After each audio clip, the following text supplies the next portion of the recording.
I'm a street artist, or as some might call it, a delinquent.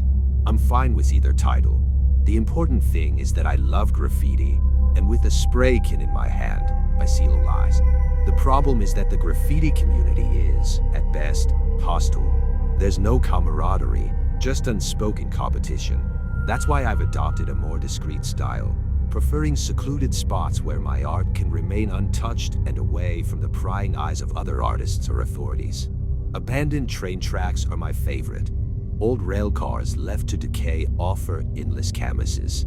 One night, I brought my friend Leo along. He's not a graffiti artist, but he enjoys tagging along. We both value this quiet friendship.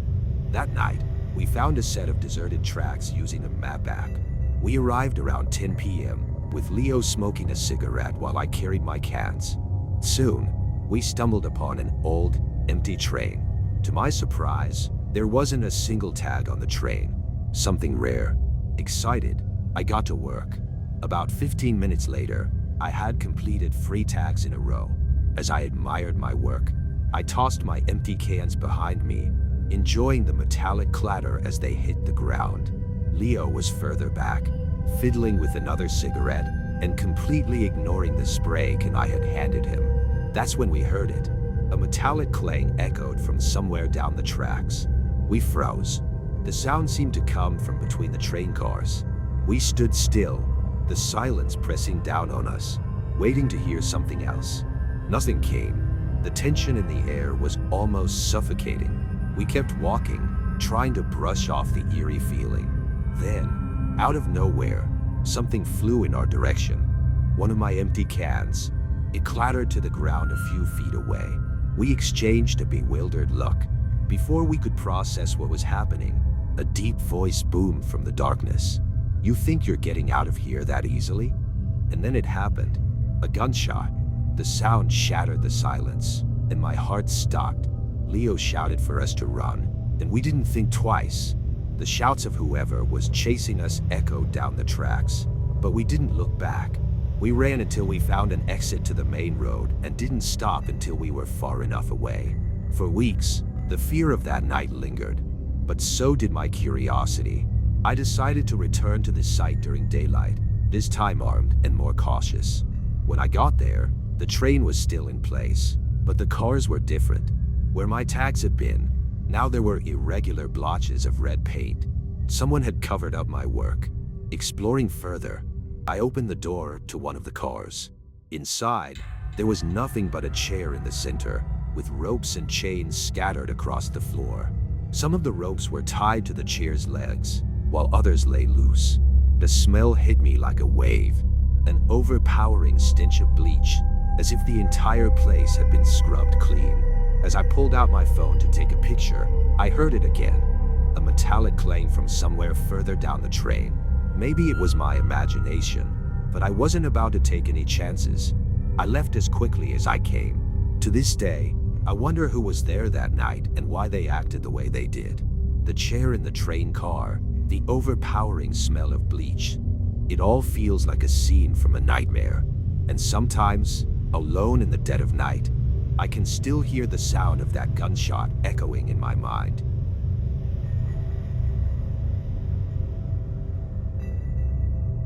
It was the beginning of summer, and I had returned to my small hometown in Colorado to visit my parents for a week. The routine was monotonous. Morning hikes, lazy afternoons watching movies, and some nights aimlessly driving around. On the last day before heading back to Chicago, where I study, I wanted to do something more exciting. That's when I thought about revisiting an activity I had left behind in my teenage years. Hopping on freight trains. There was a railway line I knew well, an old track that cut through a dense forest, passed through a tunnel, and ended on a long bridge over the Clearwater River. My friends and I used to ride those trains across the bridge, but being alone meant a long walk back to the car.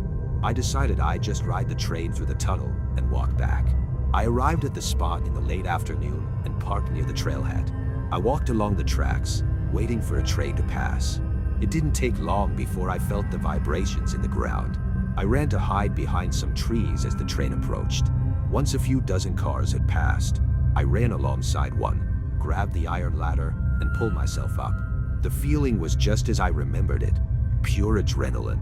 The tunnel's entrance loomed ahead, and something caught my attention. A brief flash of light illuminated the darkness.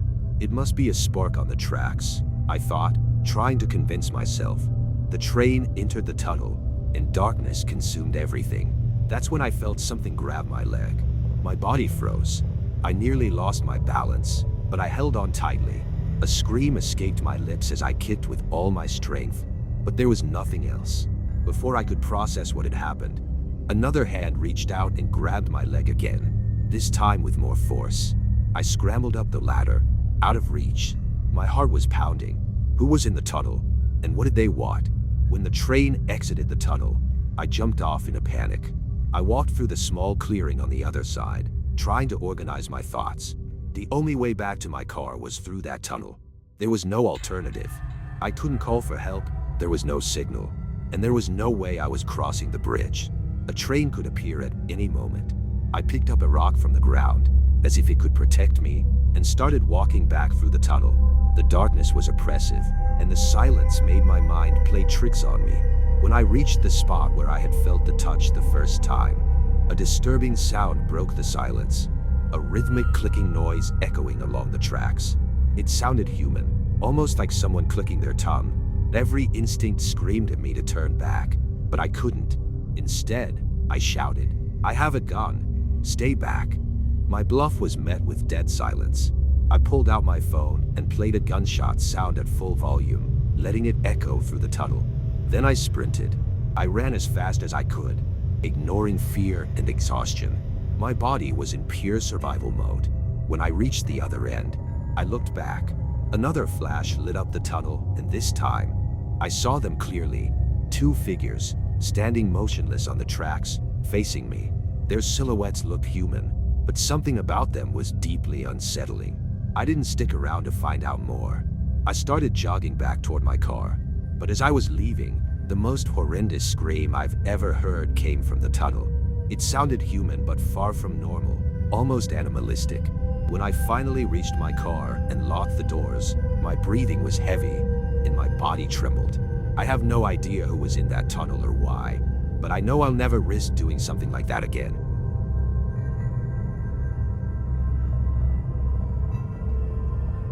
My name is Ryan, and I've been working for the Chicago Transit Authority for about 8 years now. Most nights are uneventful, a mix of mundane maintenance tasks and the occasional odd character passing through. But there's one particular night I'll never forget. It happened about 4 years into my job, during an overnight shift at Capitol Station, one of the quieter stops on the Blue Line. The station was deserted, as usual for that hour. The only sounds were the steady hum of the fluorescent lights and the distant echoes of passing trains. I was sweeping the platform, lost in thought, when a loud clang shattered the stillness.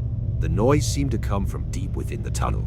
It sounded like metal striking metal, sharp and deliberate. I froze, clutching my broom, and stared into the black void of the tunnel. For a moment, I convinced myself it was just debris falling from the aged infrastructure, common in older stations. After all, this wasn't my first weird noise on the job. Still, something about it felt different, louder, intentional. Not 5 minutes later, the sound came again, but this time it was even closer. My pulse quickened. Against my better judgment, I set my tools down and stepped to the edge of the platform.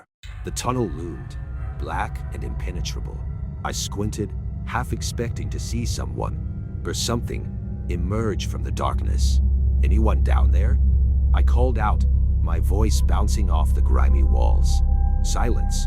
I was about to turn back to my cleaning when a voice called out, faint but clear, "Help me!"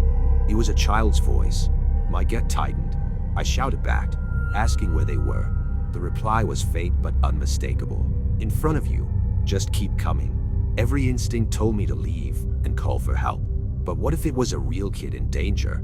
Ignoring the gnawing sense of dread, I climbed down onto the tracks, flashlight in hand, and stepped cautiously into the tunnel.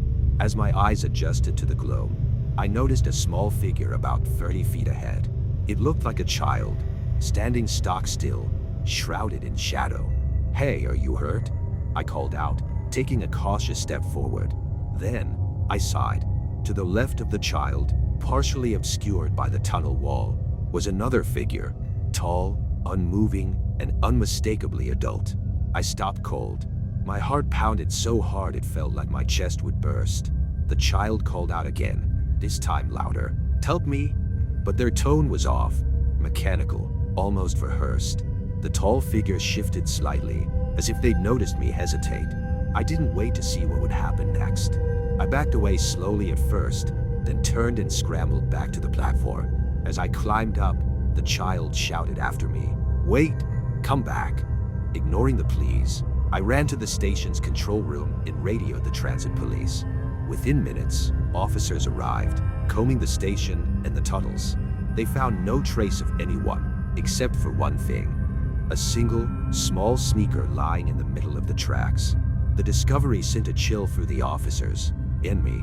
They searched for hours, using thermal imaging and every resource they had, but nothing else turned up. Eventually, they concluded that whoever had been down there had escaped deeper into the labyrinth of tunnels. For weeks, I couldn't stop thinking about that night. I pieced together the most plausible explanation I could. Someone had kidnapped the child and was using their cries to lure in unsuspecting workers like me. Maybe it was even worse than that. Perhaps it was their own child, being groomed into whatever twisted scheme they had planned. Whatever the case, I've never worked Capital Station alone again.